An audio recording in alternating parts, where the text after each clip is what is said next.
Hello, and welcome to Comic Community News, the show that brings you a little bit of everything you need from this comic book community. Whether you want to learn a little bit about the market and how are your books doing, if you want to learn a little bit about good reads, hey, what's on the shelf at my LCS? Or if you want a look ahead, what are the hot books coming out next week that you need to know about? If all of that sounds like something you need to know, well, you've come to the right place. Welcome to the news. Our top story tonight is the speculation market, or as we like to call it around here, the dumpster fireplace. That thing that is so awful, so frustrating, so horrible, you can't help but take it and put it in your living room so you can stare at it for hours after hours. Yes, we're looking at the red light, yellow light, and green light books that you should take a look at when it comes to speculation this week. Books that are maybe red hot on fire right now, but you should probably not buy them because of that. Or books that are really undervalued, that if you're looking for an investment book or that character means something to you, this might be a book that you want to snag. Or maybe that yellow light book that, unless you're getting it for a great price, you might want to wait. First up on our list is our red light book, and I'm sorry to say that King Shark is number one on my list. Don't buy this book right now. This book is way overpriced for what it is. It's a 90s comic book with a cameo in a trailer. This is the wrong time to buy this comic book. He's everywhere, he's topping all the charts, and that means don't buy it. Wait. If you absolutely love King Shark, wait. But here's the Lord's truth for you. You didn't care about him 3 weeks ago. Why do you care about him now? That is why this is a red light book. And we're going to skip away from King Shark and continue our look at DC books this week with an unusual yellow light. I'm talking about Green Lantern. This is issue 16, Star Sapphire's first appearance, or the second Star Sapphire. For those of you that are fans of Carol Ferris, this is when she becomes Star Sapphire, a very popular character that she recreates and inhabits for many years to come. This is one of those rare Silver Age books that's a key and not super expensive yet. Unlike the other keys in the Green Lantern run, and yes, there are keys in the Green Lantern run, this book is actually undervalued, and if you can find it for a good price, is a really fun investment book. I'm a fan of both female superheroes, Silver Age books, and the Green Lantern. This book checks all the boxes, and it's going to be something I'm going to find at some point. But I'm not going to overspend just because it's a great key. Instead, if this is a book that interests you, watch the market, see where it goes, and see if you can find a great copy of this book for a reasonable price. This is a great book because of all the things I've mentioned and upcoming DC possibilities for the Green Lantern universe. So this is my yellow light book, Green Lantern 16. My final DC book for this week's Speculation Watch is going to be a modern book. This is Far Sector #1, another Green Lantern book, but this is a green light because also undervalued key. Because it wasn't part of DC's main line, it became under their Young Animal line. This book did not have the same publicity, did not have the same amount of issues published, and as a result, I think is a harder to find book. But at the same time, 9/8 of this book are in that $100 range or less. So if you found a great deal on this book, you're getting a Green Lantern first appearance, a bunch of different covers up for your options here, and a book that I think could go a long ways. Why do I think that? Well, this character, besides having only these 11 issues so far published, has already appeared in 2 Future State Justice League issues and is part of this new Green Lantern series that they're launching this week. So I feel like she could have a lot of room to grow in the DC universe, both on screen and in the comics. So this is a book you might want to consider watching for, especially, like always, if you're a fan of these things.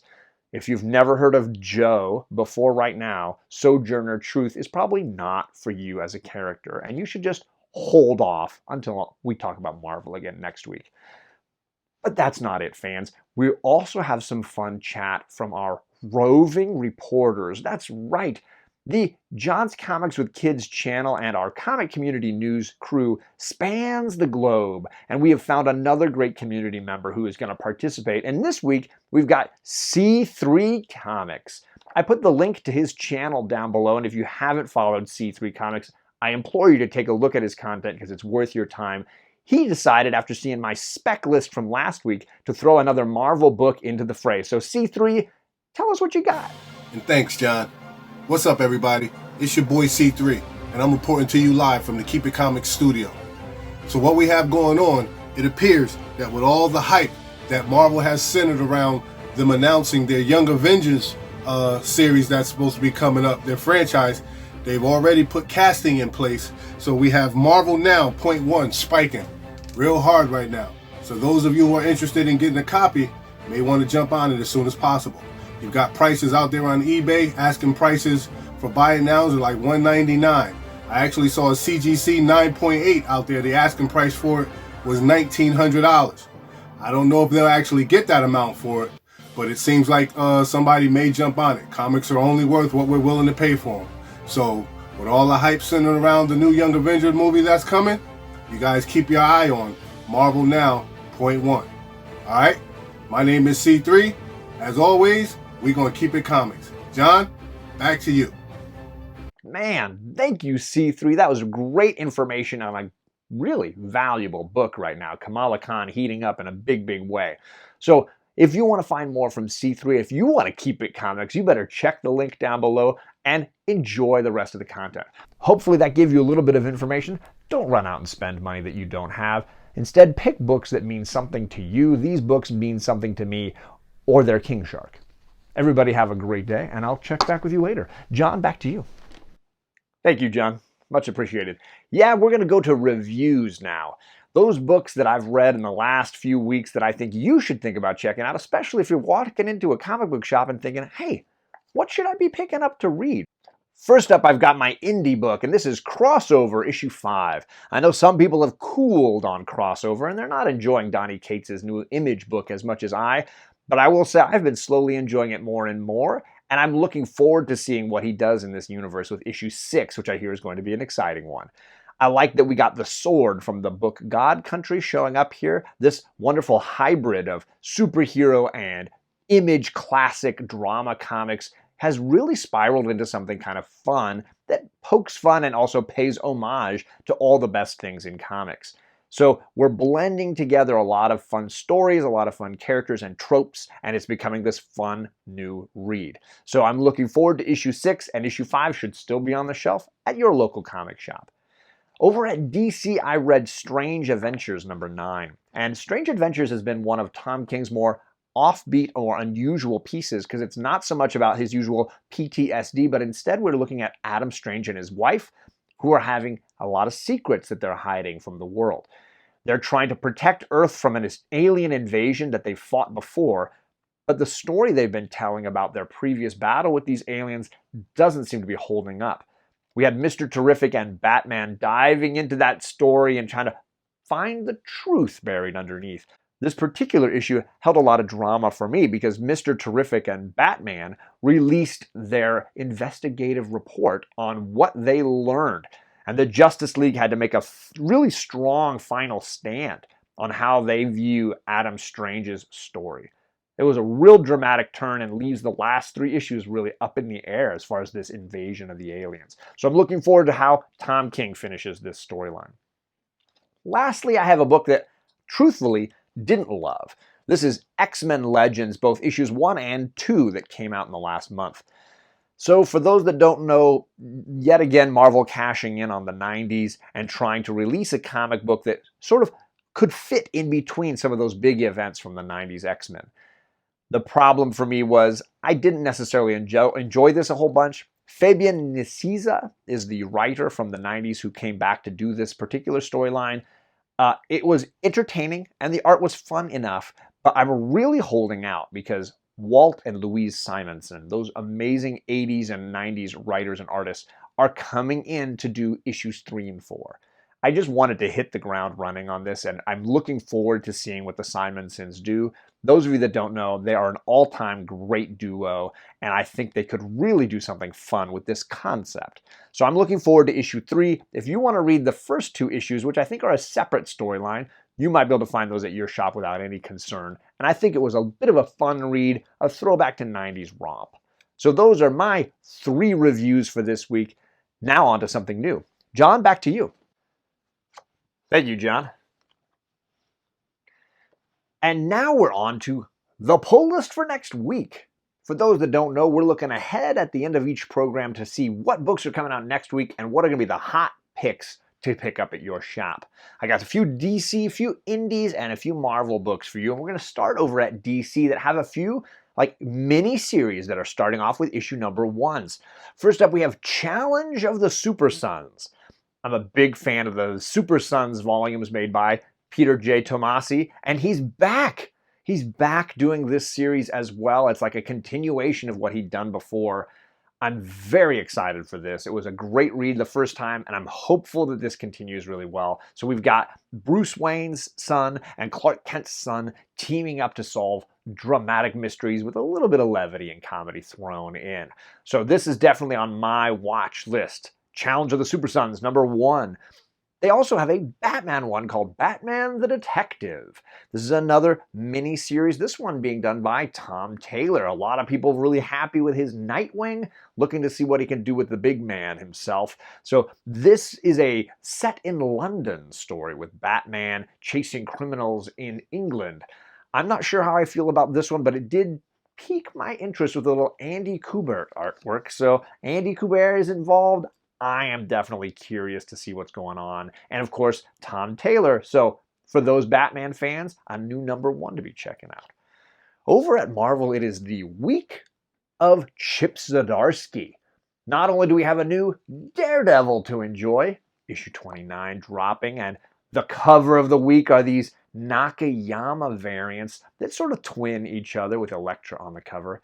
So any week with that is a great Chip Zdarsky week, some wonderful new Daredevil, but that's not all. Our guy Chip Zdarsky also has a Spider-Man comic. Oh, so this is a new number 1, a Spider-Man story arc that kind of imagines, hey, what would it have been like if Spider-Man had kept the symbiote suit? And the black suit Spider-Man had sort of made our Spider-Man, Peter Parker, into Venom? Ooh, this sounds very intriguing. And of course, the talent of the writer Chip Zdarsky makes me think, I might just need to check this new mini-series out.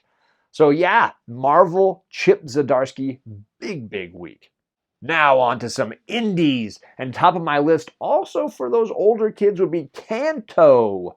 It's the return of IDW's smash dark fairy tale hit, Kanto. And this is the 3rd story arc. Kanto now with the Giants. Looking forward to more good Kanto. I've been reading this more in trade paperbacks now by IDW. So yes, those Kanto fans can jump on with an issue number 1 of a new story arc.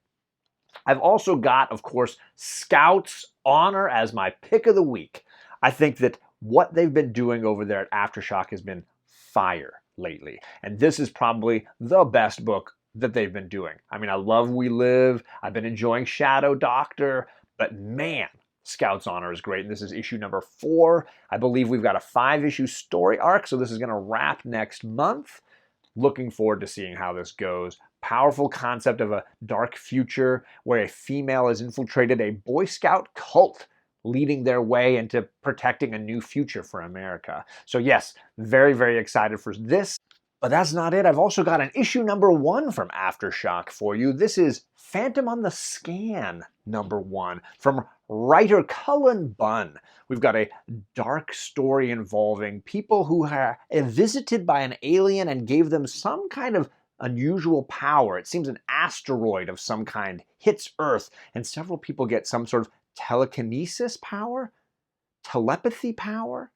And what happens when that power starts to slowly eat away at them until maybe they have to make some powerful decisions about their abilities or the future of their lives. So this is going to be an exciting book. And I love the variant cover here. So if you're looking for a fun new indie, Aftershock has been doing great stuff, and this just might be the book for you. Those are the top picks for me for next week on New Comic Book Day, the 14th. Let's go back to you, John. Thank you, John. All right, ladies and gentlemen, that is it for Comic Community News, and I appreciate all of you watching. Last week was one of my most watched edited videos in a really long time, and I appreciate all the support. You can tune in every Thursday for a new bit of the news, a little bit of Spec Watch, a little bit of reading and reviews, and a little bit of a look ahead. You can also be part of our Roving Reporters squad and check in with me to let me know on Instagram that you want to be a roving reporter, because we're always watching for great people with wonderful things to say. And thank you, C3, for being our contributor this week. You can find his channel down below, along with all the other members of Tag Team Thursday, because I premiere this video every Thursday at 6:45 Eastern. And you can watch one show and then on to the next, because my buddy Tony the Old Wolf is coming up in just a few seconds here. Thank you all for watching, and I'll see you back for another Comic Community News next week.